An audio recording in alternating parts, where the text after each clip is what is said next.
Hello children, how are you all? I'm sure you all are doing really good. So children, in GK our today's topic is prehistoric creatures. So let's start the chapter. The world is full of different types of animals. However, the animals that we see today are nothing like the creatures that lived on earth in the prehistoric times. Name the prehistoric creatures whose information is given below by writing the correct letters in the circle using the help box. बच्चों world जो है वो काफ़ी different animal से भरा हुआ है, ठीक है. लेकिन आज जो हम एनिमल देखते हैं कभी इनसे भी बड़े बड़े साइज़ के एनिमल हुआ करते थे जिन्हें हम क्या कहते हैं, डायनासोर्स कहते हैं, ठीक है. अब वो इस धरती पे नहीं रहते क्योंकि वो क्या हो चुके हैं, विलुप्त हो चुके हैं, वो हमारी धरती से जा चुके हैं. यहाँ पे कुछ प्री हिस्टोरिक क्रिएचर्स के नाम दिए गए हैं, ठीक है, हेल्प बॉक्स में, और उनके बारे में इंफॉर्मेशन दी गई है. आपको उनका नाम हेल्प बॉक्स से ढूंढना है और उनके नाम के आगे जो लेटर लिखा गया है ना, उस लेटर को आपको जो बॉक्स दिया गया है, जो सर्कल दिया गया है, उसके अंदर लिखना है. फर्स्ट है जैसे कि it was the fiercest dinosaur ever, it could reach 7 metre in height. बच्चों ये अपने टाइम का बहुत ही भयानक डायनासोर हुआ करता था और ये इसकी जो हाइट थी ये 7 मीटर्स तक जाती थी. इसका नाम है बच्चों ट्राइनोसोरस, ठीक है. तो आप F लिखेंगे यहाँ पे जो सर्कल दिया है वहाँ पे. Second, this creature looked like a tiger and was a fierce hunter of the ice age. अब बच्चों आपने आइस एज मूवी देखी होगी, उसमें एक टाइगर था जिसके लंबे लंबे क्या थे, दांत थे, ठीक है. तो ये क्रिएचर टाइगर की तरह दिखता है लेकिन इसके आगे के 2 दांत काफ़ी लंबे थे, बाहर की तरफ को निकले हुए थे.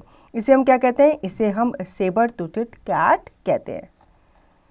Third, it was possibly the longest dinosaur ever that grew up to 27 metre long. ये जो डायनासोर है ये आप देख ही पा रहे हो, ये अपने टाइम का सबसे लंबा डायनासोर था. इसकी जो नेक थी वो काफ़ी लंबी थी और वो ऊंचे ऊंचे ट्रीज में से इजीली जो पत्ते होते थे वो तोड़ के ये खा लेते थे. इनका नाम है बच्चों option E, diplodocus. Now fourth, this huge creature of ice age looked like the modern day elephant. अब ये जो क्रिएचर है ना बच्चों, ये आइस एज में पाया जाता था, इसलिए आपने इसको आइस एज मूवी में भी ज़रूर देखा होगा, ठीक है. ये बर्फीले इलाकों में रहता था इसलिए इसकी बॉडी में क्या होते थे, बहुत सारे बाल होते थे और ये एलिफेंट के जैसा दिखता है. जैसे मॉडर्न एज में या मॉडर्न डेज में जैसे एलिफेंट दिखता है ये उसी की तरह दिखता था, लेकिन ये उनसे काफ़ी ह्यूज था. इनको हम क्या कहते हैं, इनको हम वुली मैमथ कहते हैं. Fifth, it was a flying dinosaur that would eat other small herbivores for food. अब कुछ डायनासोर जो थे वो ज़मीन पे चलते थे लेकिन कुछ डायनासोर ऐसे थे जो उड़ भी सकते थे, तो ये उनमें से एक था. ये फ्लाइंग डायनासोर था और ये जितने भी हर्बीवोरस छोटे छोटे एनिमल्स होते थे जो प्लांट्स खाया करते थे ये उनको खा जाता था. इस एनिमल का नाम है बच्चों, या इस डायनासोर का नाम है option D, Archaeopteryx. Sixth, ancestor of modern day rhino.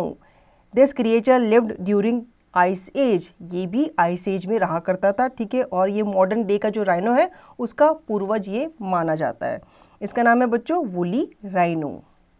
Seventh, this creature was elephant size and was 15 metre long. ये जो क्रिएचर है बच्चों ये तब एलिफेंट के साइज का हुआ करता था, ठीक है, और ये 15 मीटर लॉन्ग था. इसका नाम है बच्चों megaterium. Eighth last, this dog size animal was the ancestor of present day horse.